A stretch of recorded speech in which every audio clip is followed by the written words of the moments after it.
Today's lecture is about recording start हो गई है. Today's lecture is about effort estimation. Software project management की different domains हैं जो कि आप इस कोर्स के अंदर कवर कर रहे हो, जिसके अंदर आपने सबसे पहले आपने प्रोजेक्ट एवेल्युएशन सीखी कॉस्ट की बेस के ऊपर. उसके बाद आपने कॉस्ट मैनेजमेंट सीखा. फिर उसके बाद we started from the actual first step जो कि एक प्रोजेक्ट मैनेजर को करना चाहिए. उसमें आपने प्लान की एक्टिविटीज़ सीखी थी. अगर आपको याद हो तो उसके अंदर आपने प्रोडक्ट ब्रेकडाउन स्ट्रक्चर बनाया था. फिर उससे आपने प्रोडक्ट नेटवर्क डायग्राम बनाई थी. ठीक है, ये चीज़ें आपने बनाई थी. और वो सारी चीज़ें आपकी प्लान में आती हैं. और जब आप प्लान की एक्टिविटीज़ परफॉर्म कर रहे होते हो तो उसमें आपकी प्लान के एक्टिविटीज़ में ऑब्जेक्टिव्स आपने सेट किए थे. एक पे आप प्रोजेक्ट चूज़ करते हो तो पहला काम ये होता है कि आप उसका स्कोप सेट करो, ऑब्जेक्टिव सेट करो. ठीक है, उसके बाद आप उसके इंफ्रास्ट्रक्चर देखते हो कि आप किस आर्किटेक्चर की सॉफ्टवेयर बनाने वाले हो. ऑब्जेक्ट बेस्ड है, प्रोडक्ट बेस्ड है, या उसके मॉड्यूल्स किस किस्म के होंगे. ठीक है, उसके बाद आप उसके कुछ एनालिसिस करते हो, फिर डिज़ाइन बनाते हो. और प्लान के अंदर ही आपकी कुछ एक्टिविटीज़ जो होती हैं उसको आप प्लान कर रहे होते हो कि आप क्या चीज़ बनाओगे, उसके ऊपर कौन सी टीम रिस्पॉन्सिबल और उनके पास कितने रिसोर्सेज अवेलेबल हैं.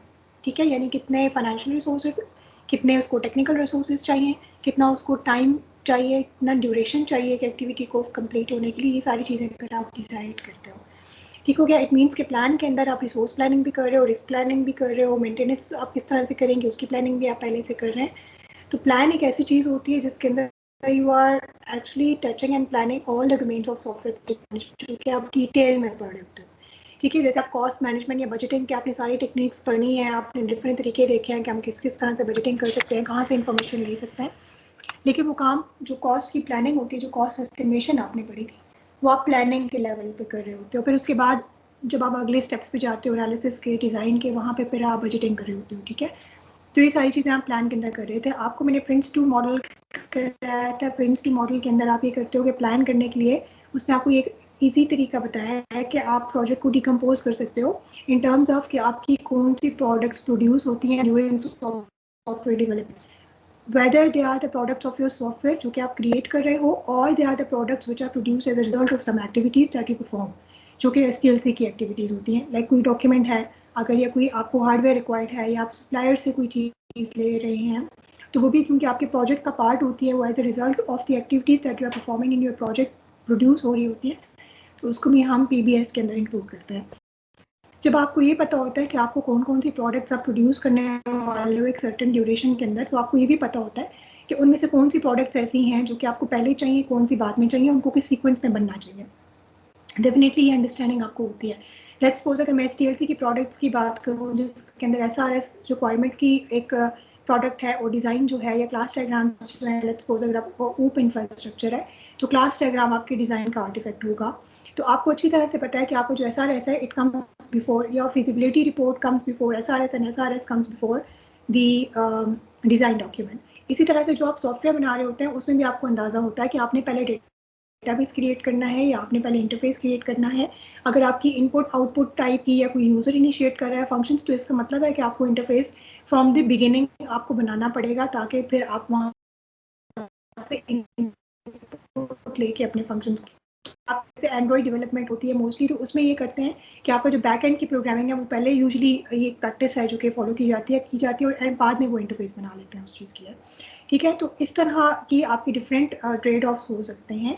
तो ये अंडरस्टैंडिंग एज अ डेवलपर और एज अ डिज़ाइनर आपको होती है कि हमें कौन से प्रोडक्ट पहले चाहिए. ठीक है, उसकी बेस पे आपने प्रोडक्ट नेटवर्क डायग्राम बनाई थी जिसके अंदर अभी हमने ड्यूरेशन की बात नहीं की थी. वो आप सीखेंगे जब आप स्केजुलिंग सीखेंगे, उसमें नेटवर्क डायग्राम बनाएंगे. आपने सिर्फ प्रोडक्ट्स को एक सीक्वेंस में लगाया था और उससे आपको ये पता चल रहा था कि कौन सा प्रोडक्ट पहले बन रहा है और कौन सा प्रोडक्ट. उससे हमें ये इन्फॉर्मेशन मिलती है कि कौन सी एक्टिविटी हमें पहले करनी पड़ेगी और कौन सी एक्टिविटी बाद में करनी. ये था आपका जो लेक्चर नंबर 10 जिसके अंदर आपने प्लान किया था प्रोजेक्ट को. उसके बाद आपने 3-4 लेक्चर्स पढ़े अबाउट दी प्रोजेक्ट अप्रोचेस, कि आप एक प्रोजेक्ट को मैनेज करने के लिए क्या क्या मॉडल्स अवेलेबल हैं, और उसके अंदर आपने आइटरेटिव पढ़े, इंक्रीमेंटल पढ़े, स्पाइरल स्क्रम के बारे में, एजाइल मेथोडोलॉजीज मैंने आपको बताई. ठीक है, वाटरफॉल के बारे में आपने पढ़ा. ये कुछ बेसिक अप्रोचेस थी जो कि आपको मैंने रिवाइज कराई थी. और आप को मैंने ये कहा था कि आपको अगर एसेंस पता होता है मॉडल का तो देन यू कैन चूज कि आप कौन सा मॉडल फॉलो करेंगे। अब हम एक और SPM की डोमेन की तरफ जा रहे हैं which is about the effort estimation and you are going to learn it in 3 to 4 next lectures, जिसके अंदर आप डिफरेंट टेक्निक्स सीखेंगे कि आप किसी सॉफ्टवेयर प्रोजेक्ट की एफर्ट एस्टिमेशन क्या करते हैं। In today's lecture we are going to talk about the concepts of over estimation and under estimation और बॉटम अप और टॉप अप टेक्निक्स क्या होती हैं। And later on we will be discussing in detail different kinds of techniques जो कि top down या bottom up में होती हैं. So by starting this discussion I will like to raise a question कि आपके ख्याल में सॉफ्टवेयर प्रोजेक्ट्स के अंदर एफर्ट क्या होती है? एफर्ट क्या होती है बच्चा, आप लोगों से पूछ रहे हैं आपके ख्याल में एक सॉफ्टवेयर प्रोजेक्ट है उसमें आप एफर्ट किस चीज़ को कहते हैं जो आप एस्टिमेट करना चाह रहे हैं, अभी आप सीखेंगे व्हाट इज एफर्ट।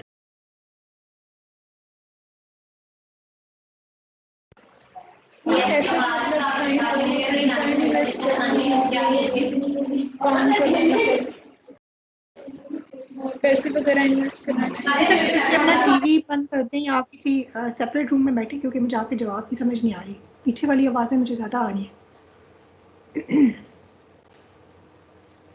कोई और आंसर कर दे, एफर्ट क्या होती है आप लोगों के ख्याल में?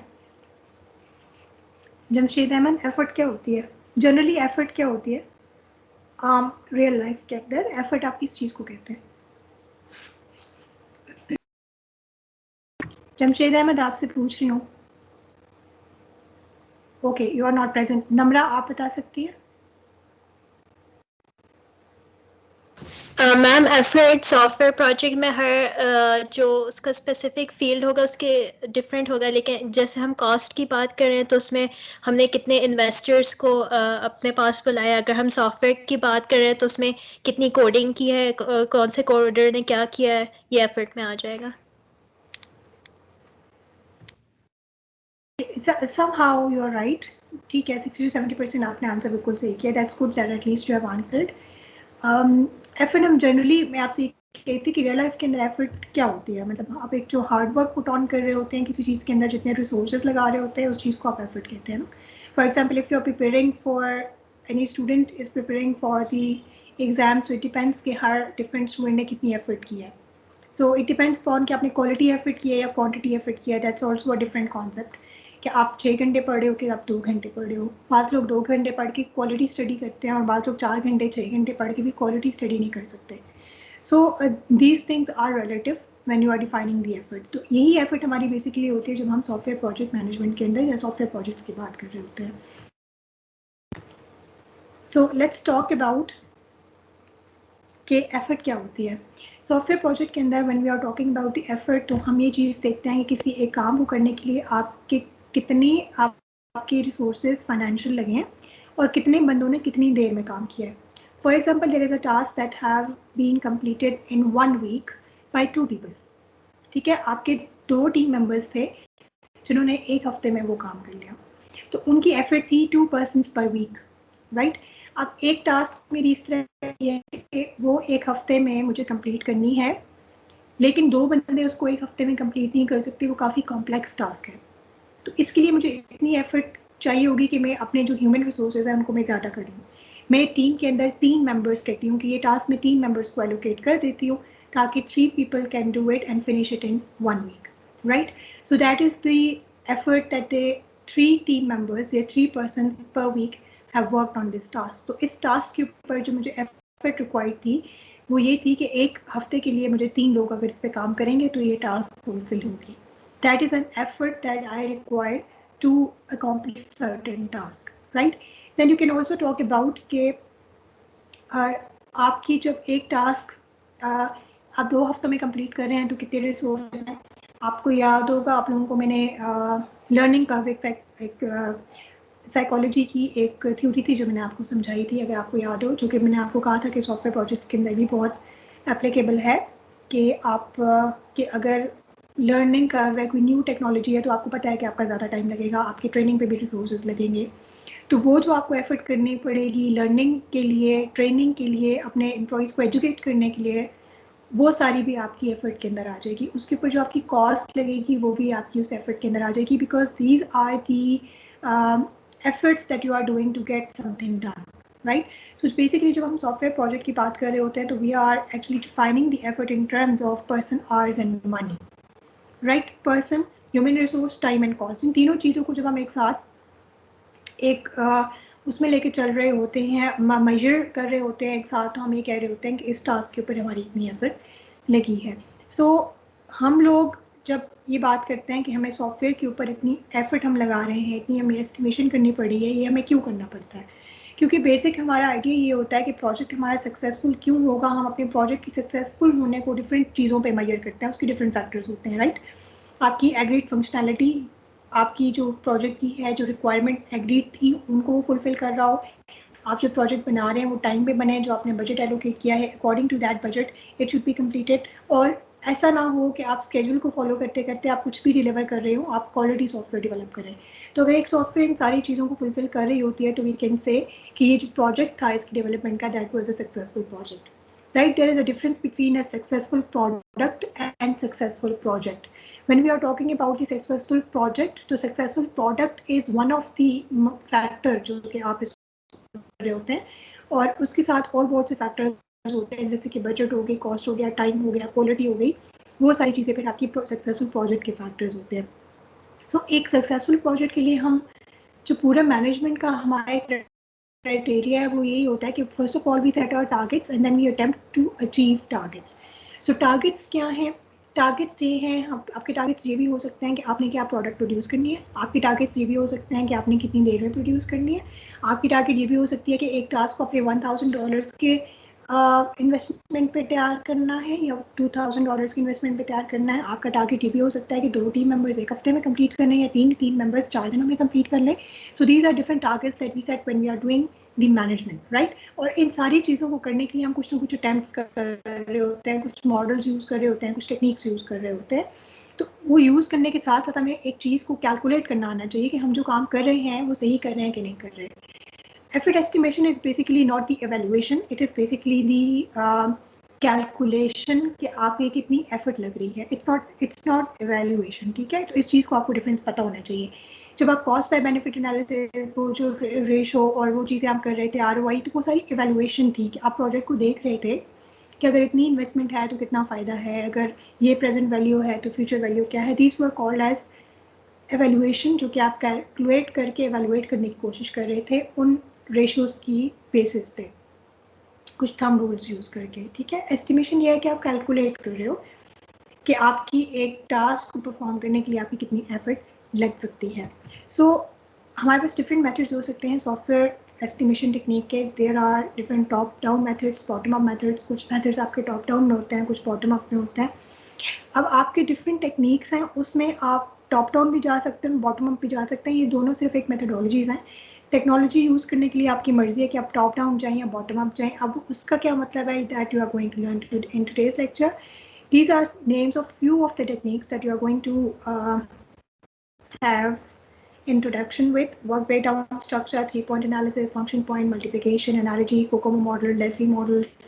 These are different kinds of models that we actually use to estimate the effort, and we have come up with a few factors. पहले हम factors define कर लेते हैं कि किस factors की base पे हम effort measure कर सकते हैं, और फिर हम उनको एक फार्मूला बना लेते हैं कि इस फार्मूला के अकॉर्डिंग हम अपनी effort को कर सकते हैं. डिफरेंट सिचुएशंस में you can be using different kind of technique. Right.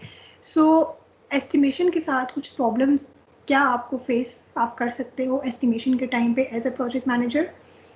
एक ये कि we have this in software project specially, we have subjective nature of much of the estimating. Estimation आप जो कर रहे होते हो सॉफ्टवेयर प्रोजेक्ट्स के अंदर वो सब्जेक्टिव होती है, because you don't have any physical evidence कि आप ये एस्टिमेट क्यों कर रहे हैं. Right. For example, if it is a construction project जिसके अंदर अगर एक रोड कंस्ट्रक्ट हो रही है, आपने 30 माइल्स की रोड कंस्ट्रक्ट करनी है और ऑलरेडी एक रोड 30 माइल्स की कंस्ट्रक्ट हुई है, वो भी माउंटेनियस एरिया में थी, आपने जो कंस्ट्रक्ट करनी है वो भी माउंटेनियस एरिया के अंदर है. तो आप उसकी जो रिसोर्स की एस्टिमेशन है या उसकी जो एफर्ट की एस्टिमेशन है वो आप कर सकते हैं फ्रॉम द पास्ट इंफॉर्मेशन. उस प्रोजेक्ट में जो कि सिमिलर प्रोजेक्ट है, अगर उसमें इतना है तो उसकी इंफॉर्मेशन को आप यूज़ करके अपनी एस्टिमेशन कर सकते हैं. लेकिन सॉफ्टवेयर प्रोजेक्ट्स के अंदर यूजुअली आप पास्ट इंफॉर्मेशन तो आपको चाहिए होती है, लेकिन आप उसको एज इट इज़ नहीं यूज़ कर सकते या इसी तरह से उसको सिमिलर समझ के यूज़ नहीं कर सकते, उसके अंदर आपको फिर भी चेंजेस करना रिक्वायर्ड होती हैं। उसकी वजह ये है कि सॉफ्टवेयर प्रोजेक्ट्स के अंदर अगर आपके अपेरेंटली दो सिमिलर प्रोजेक्ट्स हैं, लेकिन ये हो सकता है कि उस टीम ने उस टीम के स्किल कुछ और थे, उस टीम ने टूल कोई और यूज़ किया, आपने कोई और यूज़ किया है, उन्होंने SDK कोई और यूज़ किया है, आपने कोई और यूज़ किया है, उन्होंने लैंग्वेज टूल कोई और यूज़ किया है, आपने कोई और प्रोग्रामिंग लैंग्वेज यूज़ की है। तो फिर इन चीज़ों की वजह से डिफरेंसेस आ सकते हैं, और इसी तरह से आपकी टीम मेंबर्स कितनी अडेप्ट है उन टेक्नोलॉजीज़ के अंदर, उन टूल्स के अंदर, उस चीज़ की वजह से आपकी रिसोर्स है जो एस्टिमेशन है वो डिफरेंट हो सकती है in software projects. Similarly, the software project manager have political pressures. By political pressures we mean professional politics जो होती है हम उसकी बात कर रहे हैं। इसका मतलब ये होगा फॉर एग्जांपल कि एक ऑर्गेनाइजेशन के अंदर आपका जो एक मैनेजर है, जब वो कुछ एस्टिमेट कर रहा होता है, स्पेशली लेट्स सपोज वो बजटिंग कर रहा है या कॉस्ट एस्टिमेशन कर रहा है, तो इट्स वेरी मच पॉसिबल कि वो ऑर्गेनाइजेशन पे बर्डन ना डालना चाहे और वो कम कॉस्ट करे, कम कॉस्ट या कम बजटिंग करे देन दी रिक्वायर्ड, सिर्फ इसलिए कि आपके ऑर्गेनाइजेशन का जो है वो ज़्यादा बजट इस प्रोजेक्ट के ऊपर ना लगे, क्योंकि आपके ऑर्गेनाइजेशन में न्यूमरस प्रोजेक्ट एक साथ चल रहे होते हैं। तो इस तरह के कुछ प्रेशर्स हो सकते हैं जिसकी वजह से आपकी एस्टिमेशन जो होती है वो आपकी गड़बड़ हो सकती है। ठीक है। Similarly you have changing technologies. Software project या IT प्रोजेक्ट्स जो होते हैं उनके अंदर टेक्नोलॉजीज़ के चेंज और न्यू टेक्नोलॉजीज़ और टूल्स बहुत जल्दी आते हैं। ठीक है। और आपके लिए समटाइम्स कंप्यूटर साइंस और IT के टूल्स और नॉलेज के साथ अप टू डेट रहना काफ़ी मुश्किल होता है। अगर आप एक आध महीना भी, मेरा ख्याल है, IT से अनटच रहते हैं तो आप बहुत पीछे चले जाते हैं। ठीक है। इतनी एब्रप्टली इसके अंदर टेक्नोलॉजी के अंदर हमारी प्रोग्रेशन होती है। सो आपके जितने नए टूल्स या टेक्नोलॉजीज आती हैं आपके टीम मेंबर्स को वो सीखना पड़ता है, और जब कभी आप कोई प्रोजेक्ट के अंदर कोई नया टूल या टेक्नोलॉजी यूज़ कर लेंगे तो फिर आपके लिए वो लर्निंग का बड़ी चीज़ आ जाती है कि you will take time, your team will take time to learn and get trained in that perspective. ठीक है। तो उसमें उस कॉन्टेक्स्ट में क्या होगा कि जब तक वो ट्रेन होते हैं उनका काम स्लो होगा, आपका स्केड्यूल भी एक्सटेंड होगा, आपको उनको एजुकेट और ट्रेनिंग करने में भी आपके कॉस्ट के रिसोर्सेज लगेंगे। तो वो चीज़ें सारी आपकी एडअप हो जाती हैं आपकी उस एफर्ट में जो कि आप उस प्रोजेक्ट को करने में लगा रहे होते हो। ठीक है। तो ये सारी चीज़ें होती हैं एक सॉफ्टवेयर प्रोजेक्ट के अंदर, इसलिए बड़ा ज़रूरी है कि हमारे पास कोई स्टैंडर्डाइज्ड रूल्स हों जिनके थ्रू हम एस्टिमेट कर सकें। आप लोगों को आई डोंट नो कि IT में कितना इंटरेस्ट है कि नहीं है, लेकिन आप लोगों को मैं साथ साथ आर्टिकल सजेस्ट करती रहती हूँ, और एज्यूमिंग कि आप पढ़ लेते होंगे, जो कि आपको पढ़नी चाहिए। ठीक है। टीचर्स का काम सिर्फ ये होता है ना कि वो आपको इंस्ट्रक्शन दे दें, करना तो आपका काम है, एंड एज मच जो आप BS के अंदर नॉलेज ले सकते हैं वो सेल्फ स्टडी से लेते हैं। ठीक है। ये चीज़ आप लोगों को शायद कोई नहीं बताता, लेकिन मैं आपको पहले भी काफ़ी दफ़ा कह चुकी हूँ कि यूनिवर्सिटी में आने का मतलब होता है दैट यू हैव टू, आपको ये हैबिट डालनी पड़ेगी कि आप सेल्फ स्टडी करें। एक आर्टिकल है, थोड़ा सा रिसर्च पेपर है, इतना बड़ा नहीं है। It's about that why effort estimation is difficult in IT projects. यही उसका टाइटल है, why estimation is difficult in IT projects. I will suggest all of you कि आप उसको थोड़ा सा पढ़ लें। As a students of IT आपको पता होना चाहिए, because these are basically the questions that are being asked in interview जब आप फील्ड में जाते हैं तो। ठीक है। उस वक्त आपको ये कोई नहीं कहता कि आप फार्मूला लिखें जी आप कैसे एस्टिमेट करेंगे, बिकॉज एवरीबडी नोज़ कि अगर आप अनटच्ड रहते हैं तो आपको चीज़ें भूल जाती हैं। ठीक है। रिवाइज करने से वो याद आ जाती हैं, लेकिन जो बेसिक कॉन्सेप्ट्स हैं वो आपके पास होने चाहिए। So this over here, this is a slide which is actually telling you about the, आप लोग मुझे बताएं कि ये वाला जो एक एक्टिविटीज़ की एक टेबल है, फिगर है, ये आपने सॉफ्टवेयर प्रोजेक्ट मैनेजमेंट की किस डोमेन में किया था? कॉस्ट मैनेजमेंट में आप ये एक्टिविटीज़ कर रहे थे, प्रोजेक्ट अप्रोचेस में कर रहे थे, प्रोजेक्ट प्लान में कर रहे थे, कहाँ पे कर रहे थे आप ये वाली चीज़ें? मुझे कौन बताएगा? मुझे बताएगा हसनैन। हसनैन ज़िया, आप मुझे बता सकते हैं कि जो फिगर आपको नज़र आ रही है वो आपने प्रोजेक्ट मैनेजमेंट की किस डोमेन में की है? अमार हसन, आप बता सकते हैं?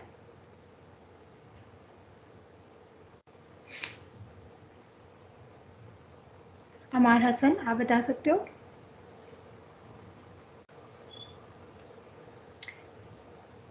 महाज, आप बता सकते हो?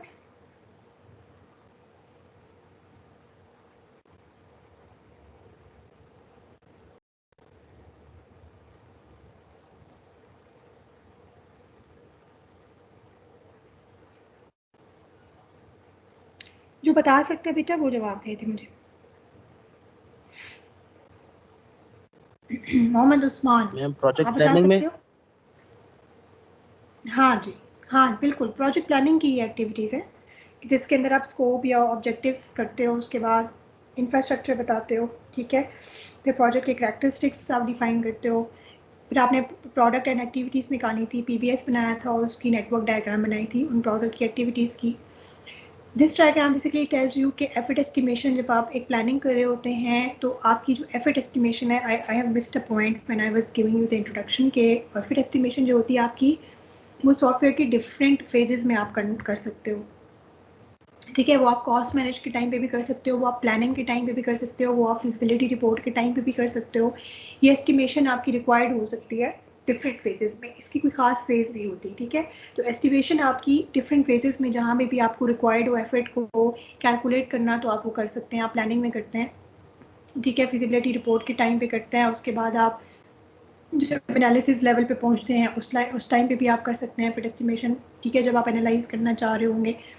तो ये यहाँ पे जो फिगर है वो आपको ये बता रही है कि जब आप प्लानिंग एक्टिविटीज़ कर रहे होते हैं तो उसमें आपको किस लेवल पे आके एफर्ट एस्टिमेशन करनी चाहिए। So it's very much logical कि आपको जब अपने प्रोजेक्ट का स्कोप पता है, प्रोडक्ट्स का पता है, उसकी एक्टिविटीज़ का पता है, only then you can estimate ना।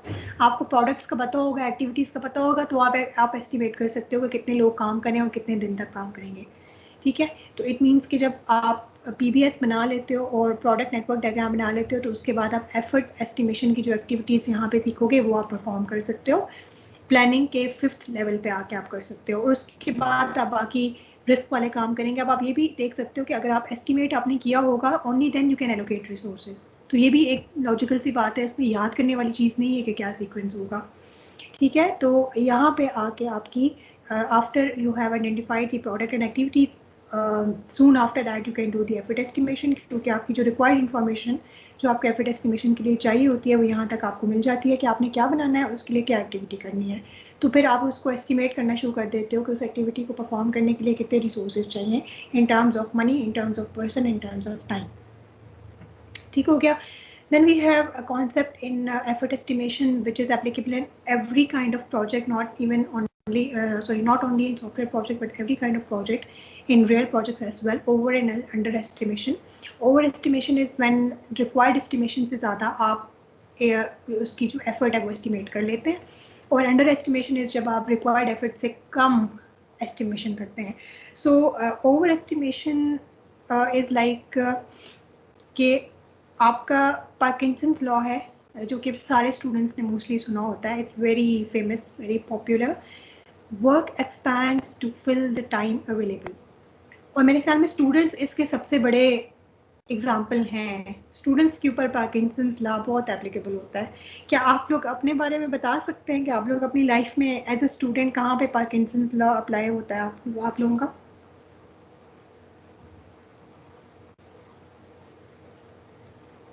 मैम असाइनमेंट के जब ज्यादा टाइम मिल जाता है तो ज्यादा एग्जैक्टली जब आपको असाइनमेंट का ज़्यादा टाइम मिल जाता है तो फिर ये होता है कि आपको अगर मैं 10 दिन दूंगी तो आपने 10वें दिन पे करनी है, ठीक है। अगर क्विज़ के लिए मैं 8 बजे कह रही हूँ तो आप लोगों का 8 बजे भी सबमिट नहीं होना, अगर वही क्विज़ में 9 बजे कहूँ तो फिर 9 बजे भी आप लोगों के इश्यूज़ आ रहे होते हैं।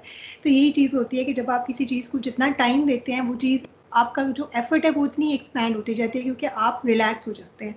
लेकिन आप मुझे ये बताएंगे जब सॉफ्टवेयर प्रोजेक्ट्स के अंदर आप हम लोग इतना इस चीज़ को सोच रहे होते हैं कि कॉस्ट कितनी आएगी और रिसोर्सेज क्या चाहिए और टूल्स क्या चाहिए और टीम्स क्या चाहिए, ये चीज़ें हम इतना डिस्कस कर रहे होते हैं, तो क्या ये अच्छी बात नहीं है कि हम एक सॉफ्टवेयर प्रोजेक्ट की जो रिक्वायर्ड चीज़ें हैं उससे हम एक्स्ट्रा चीज़ें रख लें? तो आपके ख्याल में ये प्रोजेक्ट आपके लिए कोई डिसएडवांटेज नहीं, डिसएडवांटेज हो सकता है या एडवांटेजेस ही है आपके लिए कि आपका एक सॉफ्टवेयर प्रोजेक्ट में जितनी रिक्वायर्ड एफर्ट है आपने उससे ज़्यादा उसको बजट भी दिया हुआ है, उससे ज़्यादा आपने टाइम भी रखा हुआ है, तो ये कोई अच्छी बात नहीं है? ये तो अच्छी बात है ना। तो फिर इशू क्या है? ये ओवर एस्टिमेशन आपकी सॉफ्टवेयर प्रोजेक्ट में क्यों नहीं होनी चाहिए? अगर आपने एक्स्ट्रा रिसोर्सेज एलोकेट कर दिए हैं तो अच्छी बात है, टाइम पे ख़त्म हो जाएगा, तो उसको टाइम मिल जाएगा, आपके रिक्वायर्ड रिसोर्सेज हैं तो आपके बजट भी कंप्लीट हो जाएगा। तो आप लोगों का क्या ख्याल है?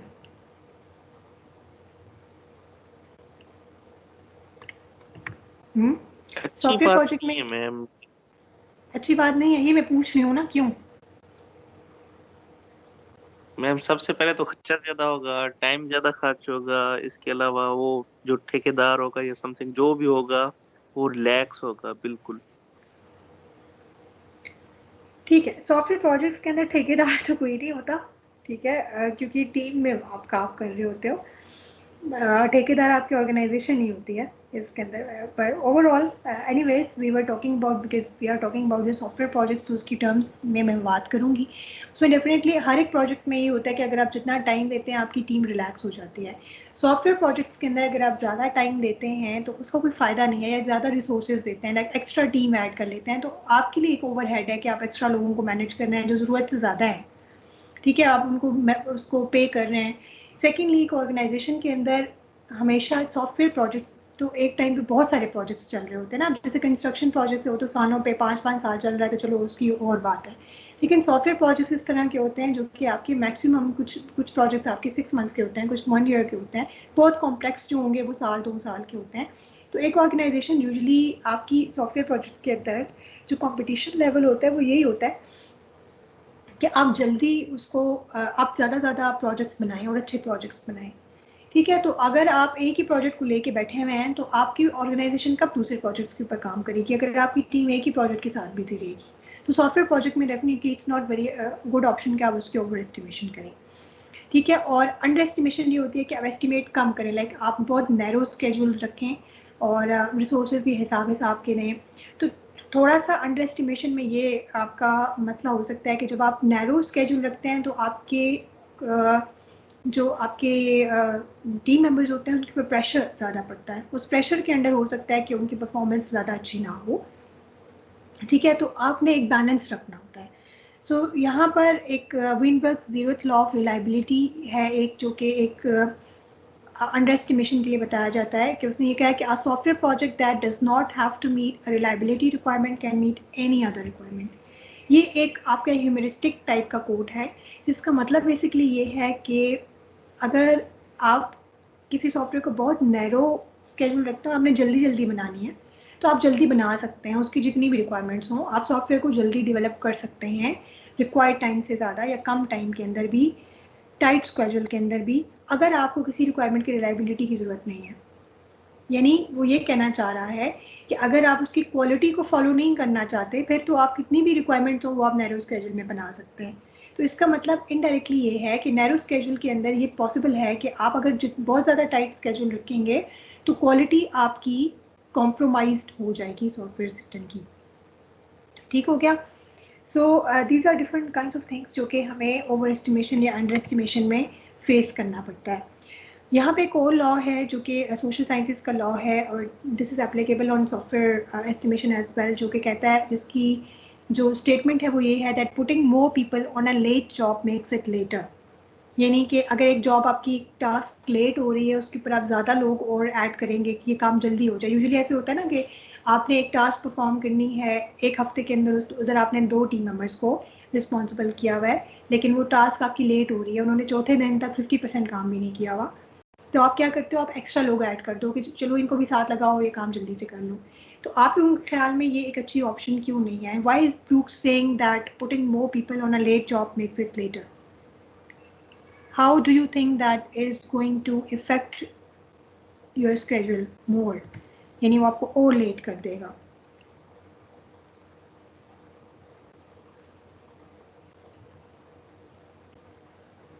आप लोगों से पूछ रही हूँ।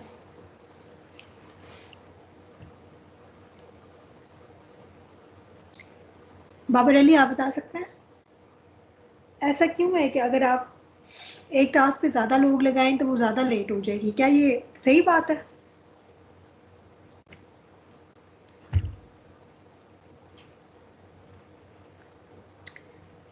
आमना, आप बता सकती हैं?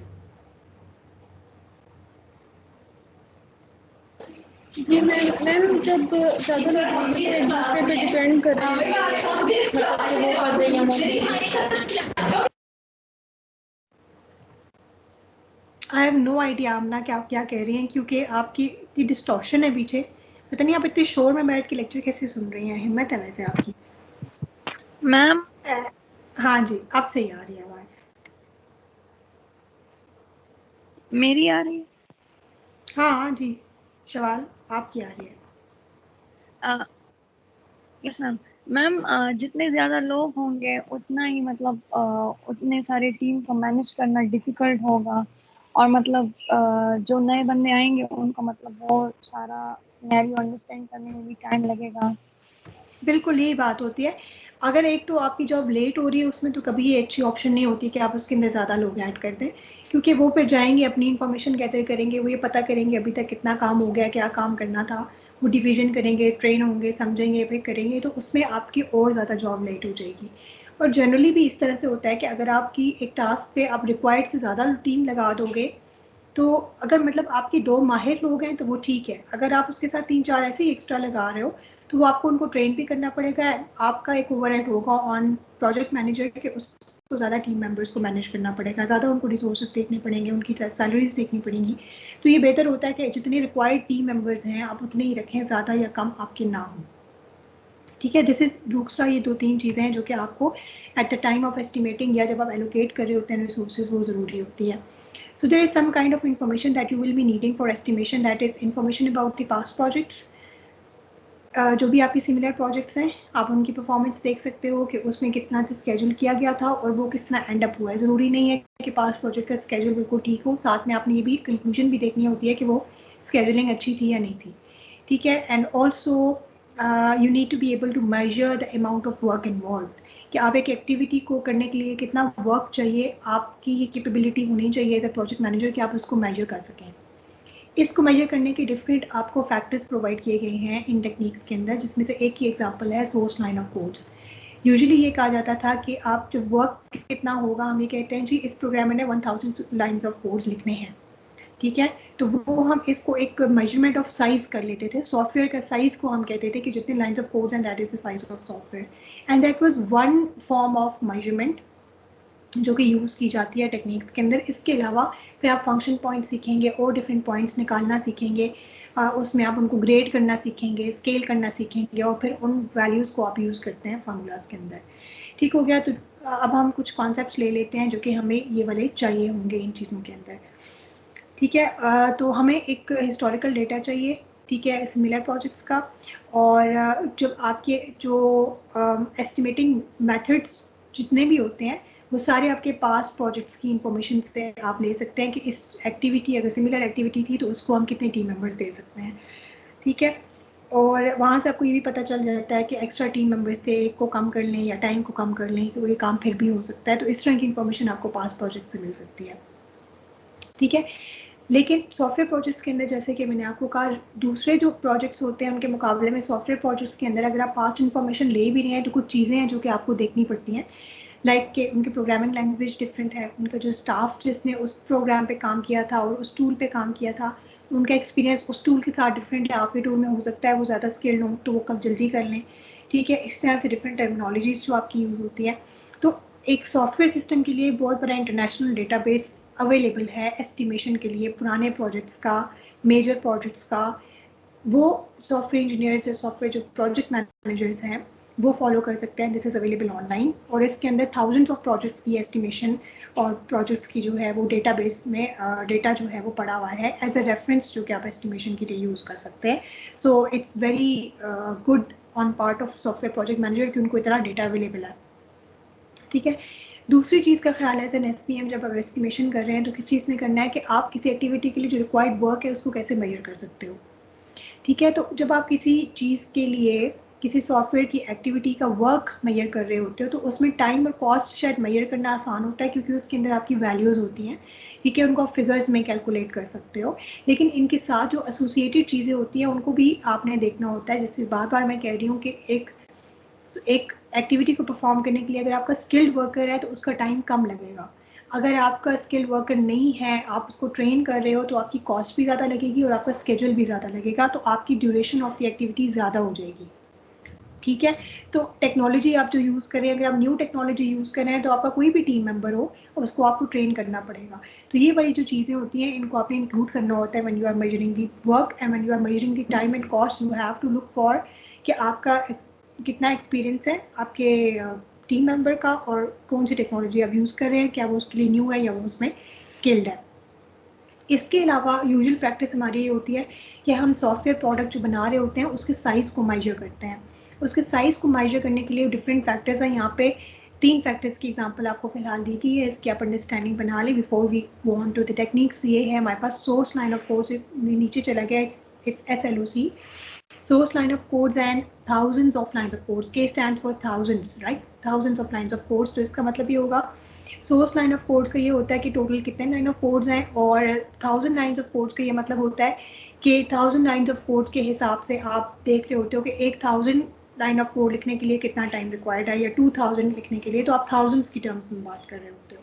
सो that is how this KLOC is different from SLOC। इसके अलावा आप साइज़ को मेजर करते हैं इन terms of function point. So when you will be learning function point analysis, तो फिर आपको पता चलेगा कि ये किस तरह से हम इसको मेजर करते हैं।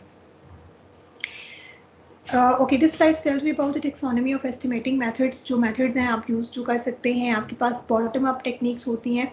जो आप पहले बॉटम अप क्या होता है वो भी आप लर्न करेंगे, लेकिन फिलहाल आपको नेम्स पता होने चाहिए कि बॉटम अप के अंदर आपकी एक्टिविटी बेस्ड एनालिटिकल जो मेथड्स हैं वो आ जाते हैं। एक्टिविटी बेस्ड ये होता है कि जिसके अंदर आप एक एक एक्टिविटी को एनालाइज करते हैं और फिर आप उसको सम अप करते हैं। This is called as estimation. अब करते किस तरह से हैं वो आपने अभी लर्न नहीं किया, लेकिन ओवरऑल एक्टिविटी बेस्ड का ये मतलब होता है, ठीक है। एनालिटिकल ये होता है कि जब आप एनालिसिस कर रहे हो, पास्ट प्रोजेक्ट्स देख रहे हो, सिमिलर प्रोजेक्ट्स के साथ उसको कंपेयर करके एस्टिमेशन कर रहे हो, that is analytical.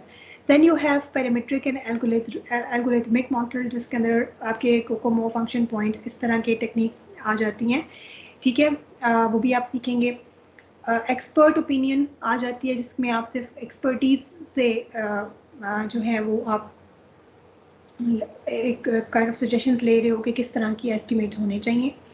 Then you have analogy based, case based और कंपैरेटिव, जिसके अंदर आप एनालिसिस करते हैं जो आपको डेटा अवेलेबल होता है, जैसे कि प्रोजेक्ट्स के डेटा अगर है। उसके बाद Parkinson's and price to win, ठीक है। पार्किंसंस आपने जैसे कि पढ़ा, उसमें ये होता है कि बस आप जितना रिक्वायर्ड है उतना टाइम और उससे एक्स्ट्रा टाइम रखते जाएं ताकि काम हो जाए। प्राइस टू विन ये होता है कि आप उसको सिर्फ उतने रिसोर्सेज या उतनी एफर्ट लगाएं जितने में आपका सॉफ्टवेयर आपके ऑर्गेनाइजेशन को बेनिफिट दे दे, तो उस हिसाब से आप सिर्फ एस्टिमेट कर लें। तो ये आपकी डिफरेंट टेक्निक्स होती हैं जो कि आप डिटेल में 1 by 1 सारी पढ़ेंगे। जो डिफरेंट फैक्टर्स हैं, मायर्स हैं, यूनिट्स हैं जो कि आप यूज़ करते हैं एस्टिमेशन के अंदर, वो होती है साइज़ ऑफ योर वर्क, और जो आपका एस्टिमेटेड साइज़ है उसकी बेस पे फिर आप बताते हैं कि इस साइज़ के काम करने के लिए लेट्स सपोज के जी 3500 लाइन ऑफ कोड्स लिखने के लिए हमें इतने टीम मेंबर्स चाहिए, ठीक है। या आप ये कह सकते हो कि अगर थाउजेंड्स की टर्म्स में बात करें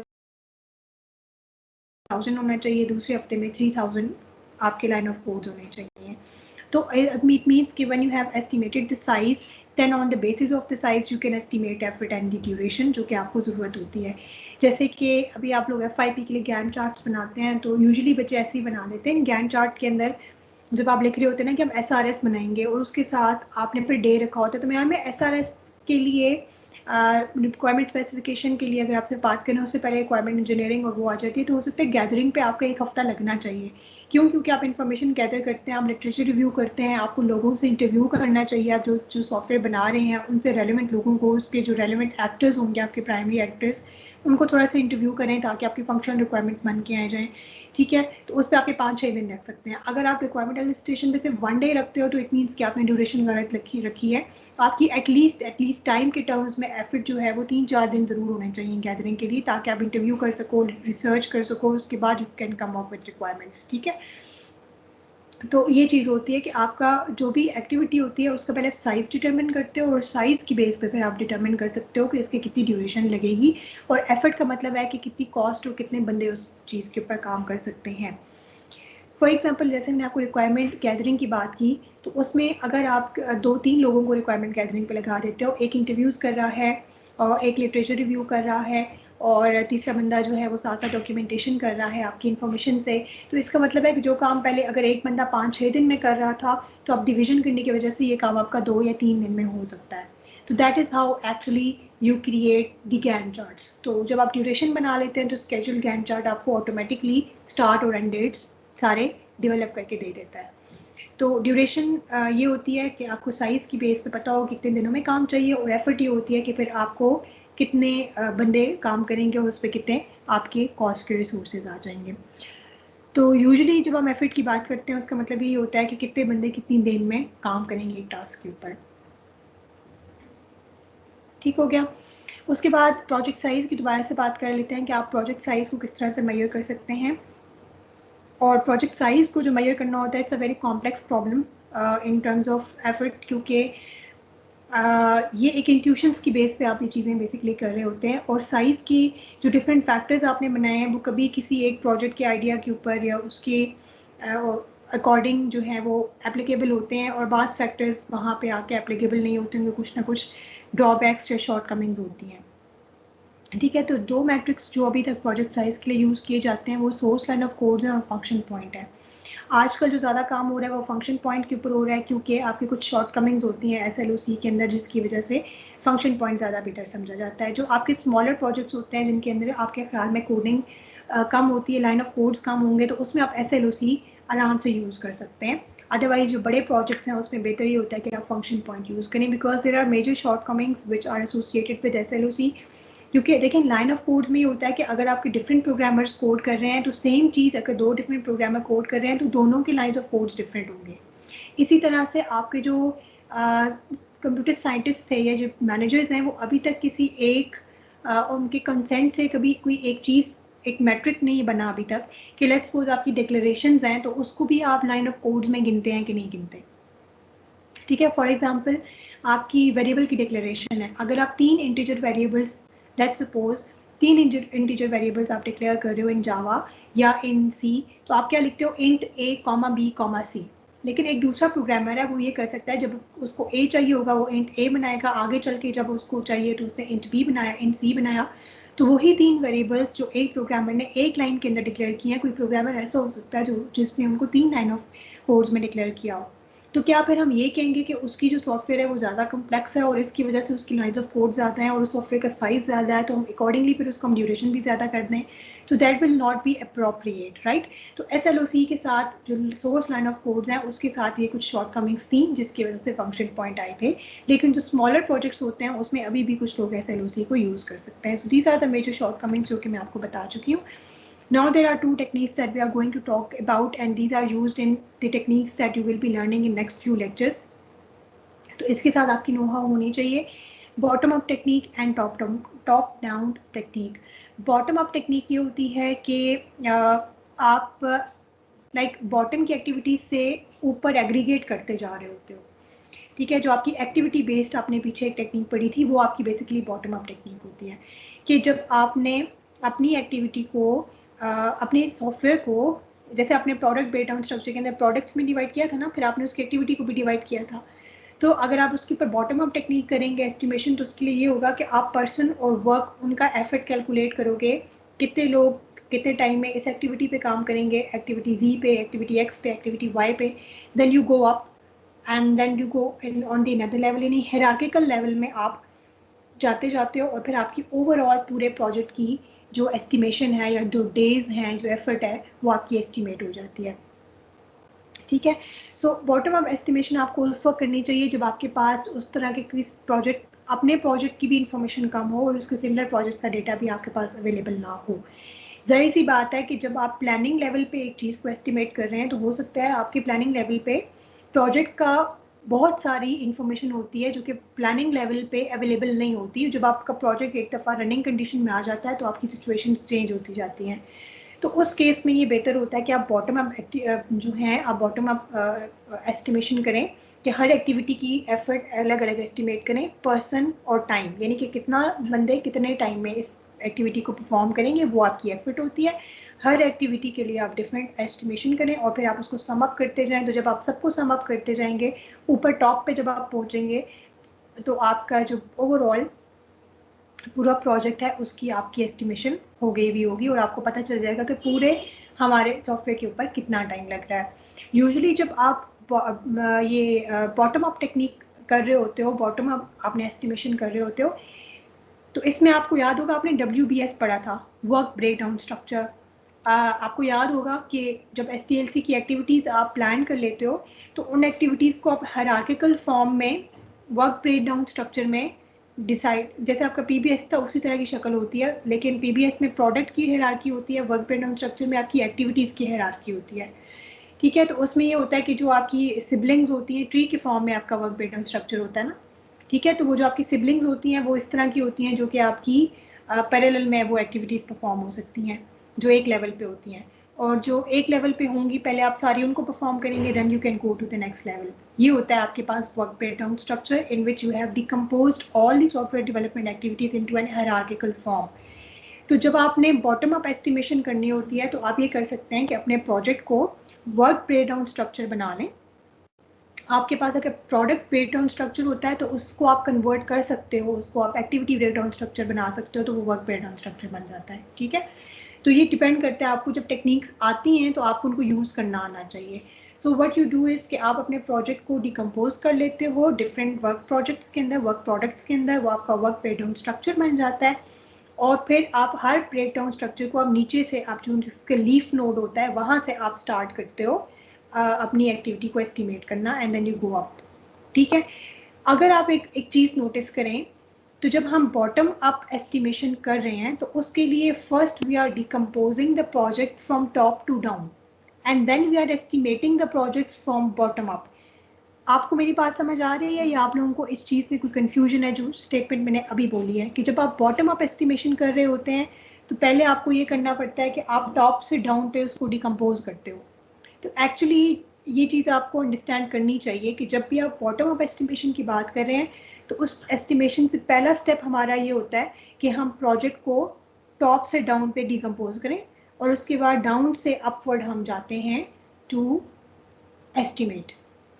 ठीक हो गया? ओके, जो बॉटम अप टेक्निक होती है इसका एक शॉर्टकमिंग ये हो सकती है कि टाइम कंज्यूमिंग बहुत है। ऑब्वियसली अगर आप इतनी डिटेल में एक एक एक्टिविटी करेंगे तो it will take much time to plan the effort. Then you have top down techniques होती हैं। टॉप डाउन टेक्निक्स वो होती हैं जिसके अंदर आप पूरे प्रोजेक्ट का पहले से प्लान के अंदर बता देते हो कि ये प्रोजेक्ट, लेट्स सपोज हमें ये प्रोजेक्ट 6 मंथ्स में चाहिए। ठीक है, और उसके बाद आप ये करते हो कि जो एक्टिविटीज़ का ब्रेक डाउन होता है या जो एक्टिविटीज़ आपने SDLC में बनाई होती हैं, चाहे आपका वर्क ब्रेकडाउन स्ट्रक्चर बना हुआ है, आप ये करते हो कि उनको जो एलोकेशन करते हो वो आप अपने उन्हीं 6 मंथ्स में से करेंगे। समझ आ रही है आपको? यानी कि अगर आपके पास 240 दिन है तो आप उन्हीं डेज को डिवाइड कर रहे होंगे और उन्हीं के अंदर फिट इन करने की कोशिश करेंगे अपनी एक्टिविटीज़ के ड्यूरेशन को और उनकी स्केड्यूल को। So this is called as top down, कि आपके पास पहले से एक कॉस्ट ड्राइवर है, ठीक है, और उसको आप फिर यूज़ कर रहे हो, जो भी आपकी एक्टिविटी आती जा रही है उसके अंदर आप यूज़ कर रहे हो। तो कॉस्ट ड्राइवर है आपके पास। कॉस्ट ड्राइवर का मतलब ये होता है कि आपके पास वो फैक्टर्स हैं जिनकी बेस पे आप ये एस्टिमेट कर सकते हो कि कितनी कॉस्ट आएगी। तो वो जो ड्राइवर है डेफिनेटली वो इन्फॉर्मेशन आपको पास्ट प्रोजेक्ट के डेटा से ही मिलती है। तो इट मीन्स कि जब आपके पास इस तरह के प्रोजेक्ट्स कि जिसके अंदर आपका डेटा आपके पास अवेलेबल हो तो आप टॉप डाउन टेक्निक्स यूज़ कर सकते हैं। ओके, जो आपकी टॉप डाउन टेक्निक्स होती हैं उसके अंदर यूजुअली आपकी पैरामीट्रिक या एल्गोरिथमिक मॉडल्स आते हैं। ठीक है, जैसे कि फंक्शन पॉइंट्स, और जिसके अंदर आप साइज़ को मेजर कर रहे होते हो इन terms of numbers and digital form के अंदर। तो वो चीज़ें आपकी टॉप डाउन एस्टिमेशन के अंदर आ रही होती हैं।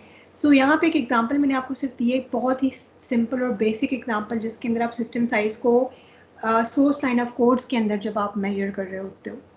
ठीक है, सो द फॉर्मूला आपका ये होता है पैरामीट्रिक मॉडल के अंदर, if you want to estimate the effort for one activity, तो उसमें एफर्ट का फॉर्मूला ये होता है कि आपकी वो जो एक्टिविटी उसके अंदर जो भी आप प्रोडक्ट बना रहे हैं, या चूँकि आप टॉप डाउन के अंदर हम एक्टिविटी बाय एक्टिविटी नहीं कर रहे होते, हम सिस्टम को ओवरऑल देख रहे होते हैं ना। ठीक है, तो it means that we will be talking about not the size of that product which is being produced as a result of activity, बल्कि हम सिस्टम को ओवरऑल देख रहे होते हैं, because we are talking about the top down activity. और जो top down होती है वही पैरामीट्रिक होती है। किसी टेक्निक के पैरामीट्रिक होने का मतलब ये होता है कि आपके पास कुछ फैक्टर्स हैं जिनको आप नंबर्स की फॉर्म में मेजर कर रहे हो और उनको आप फार्मूला में यूज़ कर रहे हो। That is what we mean by something, any technology being parametric, right. So यहाँ पे एक आपके साथ फार्मूला शेयर किया गया है टॉप डाउन के लिए कि आप एफर्ट कैसे एस्टिमेट कर सकते हो। You can estimate effort by system size and multiplying it by the productivity rate. आप सिस्टम साइज़ के, आपको जिस भी चीज़ में मेजर कर रहे हो, आपकी सिस्टम साइज़ मेजर करने के डिफरेंट ड्राइवर्स होते हैं। इस केस के अंदर जो सिस्टम, आपको एग्जांपल मैंने दी है, इसके अंदर जो सिस्टम साइज़ हम मेजर कर रहे हैं वो हम मेजर कर रहे हैं इन terms of the system lines of codes. और जो प्रोडक्टिविटी रेट होती है वो ये होती है कि आपका कितना रेट ऑफ वर्क है जो कि टीम मेंबर ने परफॉर्म किया है इन अ गिवन टाइम। ठीक है, तो रेट ऑफ वर्क का ये मतलब होगा कि कितनी देर में कितना काम किया। लाइक मैं जैसे कहती हूँ ना कि 40% काम किया है 4 दिन में और बाकी 3 दिन में बाकी का सारा 60% कर लिया है, तो ये इस तरह इसको हम कहते हैं प्रोडक्टिविटी रेट। ठीक हो गया, कितना काम आपका किया है, रेट ऑफ वर्क कितना है आपकी टीम मेंबर का उस टास्क को करने के लिए। सो this is system size into productivity rate. अगर ये फार्मूला आपको याद ना भी हो तो इट्स वेरी मच मतलब इट्स वेरी लॉजिकल। आपको वैसे भी आपने मैथ्स पढ़ा है तो आपको पता है अगर आपके पास सिस्टम साइज है और आपको ये भी पता है कि कौन उसके ऊपर कितना देर लग में काम कर रहा है, तो आप एफर्ट कैलकुलेट करने के लिए क्या करेंगे, उसको मल्टीप्लाई करेंगे, डेफिनेटली यही करेंगे। ठीक है, तो यहाँ पे एक एग्जांपल है इसके अंदर कि system size is 3000 lines of codes, के means 1000, so 3000 lines of codes and productivity rate is 40 days per 1000 lines of codes। इसका मतलब productivity rate आपका ये है कि आप 1000 lines of codes 40 days में लिख रहे हो और जो पूरा सिस्टम है वो 3000 लाइन्स ऑफ कोड्स का है। तो फिर इस सिस्टम को बनाने में आपकी कितनी एफर्ट लगेगी। तो ये तो बहुत ही सिंपल सा एक मैथमेटिकल एक आपका फंक्शन है कि आप क्या करेंगे, 3 को मल्टीप्लाई कर देंगे 40 से, क्योंकि आपका जो पूरा साइज़ है और जितना टाइम लग रहा है उसको आप मल्टीप्लाई करेंगे तो आपको पूरी एफर्ट मिल जाएगी। सो यू विल मल्टीप्लाई 3 की LOC with 40 days which will give you 120 days. So 120 days के अंदर आप एक 3000 लाइन्स ऑफ कोड्स वाला सॉफ्टवेयर सिस्टम बना सकते हो।